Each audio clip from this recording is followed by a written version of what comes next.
आज हम जानेंगे महाप्रभावकारी महाचमत्कारी भक्तामर स्तोत्र की रचना कैसे हुई, किन परिस्थितियों में हुई, इस एक स्तोत्र के प्रभाव से कैसे दो देवियां एक साथ उपस्थित हुई।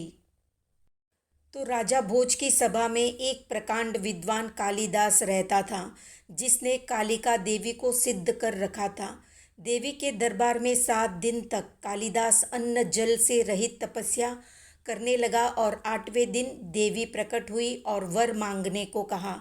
कालिदास ने देवी से वचन सिद्धि मांगी और विपत्ति में सहायता देने का वचन भी लिया।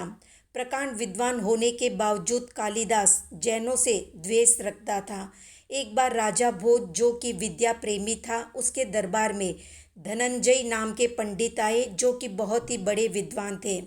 कालिदास ने अपना पांडित्य प्रदर्शन करने के लिए धनंजय के साथ वाद विवाद किया। जब कालिदास को लगा कि धनंजय के सामने हार निश्चित है, तो उसने एक बहाना बनाया और कहा कि तुमसे क्या शास्त्रार्थ करूं, तुम तो कुछ भी नहीं हो मेरे सामने। ऐसा करो, तुम अपने गुरु को मेरे सामने ले आओ, उसी से वाद विवाद करेंगे।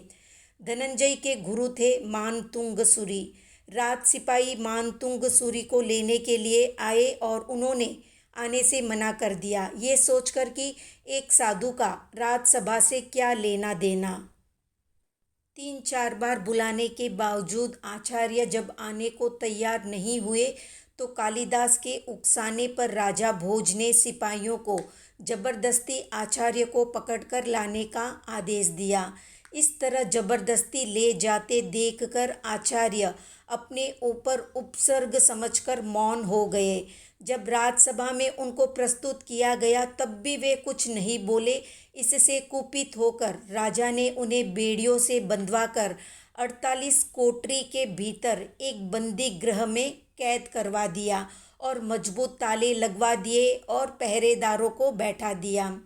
3 दिन की कैद के बाद चौथे दिन मानतुंग सूरी ने आदिनाथ स्तोत्र या भक्तामर स्तोत्र की रचना करना शुरू किया। ज्यों ही उन्होंने काव्य पाठ पढ़ा, यानी एक एक स्तोत्र की रचना के साथ साथ एक एक ताला टूटता चला गया। 48 श्लोकों की रचना के साथ सारे ताले, बेड़ी, हथकड़ी टूटी और वे स्वतंत्र हो गए और बाहर आकर चबूतरे पर बैठ गए। सिपाहियों ने उन्हें फिर से पकड़ा तो फिर वही चमत्कार हुआ, फिर पकड़ा, फिर वही चमत्कार। परेशान होकर सिपाहियों ने राजा को सूचना दी तो राजा ने सुरक्षा कड़ी करने का आदेश दिया। कड़ी सुरक्षा के बीच फिर से वही चमत्कार हुआ और आचार्य बंधन से रहित हो गए। आचार्य का तेज देखकर राजा भयभीत हो गया और कालिदास से कहने लगा कि मेरा सिंहासन कांप रहा है और मैं क्षण भर भी यहाँ नहीं टिक पाऊंगा। तो कालिदास ने तुरंत अपनी सिद्ध की हुई कालिका देवी को याद किया। कालिका देवी प्रकट हुई और वहीं आचार्य के पुण्य प्रभाव से चक्रेश्वरी देवी भी प्रकट हो गई। चक्रेश्वरी देवी का सौम्य रूप और कालिका देवी का प्रचंड रूप देखकर पूरी राजसभा चकित हो गई। चक्रेश्वरी देवी ने ललकारते हुए कालिका को कहा कि कालिके, क्या तू अब साधु संतों को भी नहीं छोड़ेगी, उन्हें भी सताएगी, उन पर भी उपसर्ग करेगी? देख मैं तेरी क्या दशा करती हूँ। चक्रेश्वरी देवी के कठोर वचन सुनकर कालिका भयभीत हो गई और उसने देवी से माफ़ी मांगी और आगे से ऐसा कुछ न करने का संकल्प लिया। चक्रेश्वरी देवी ने कालिका को क्षमा किया और अंतर्धान हो गई। कालिका ने मानतुंग आचार्य से माफ़ी मांगी और वो भी अंतर्धान हो गई।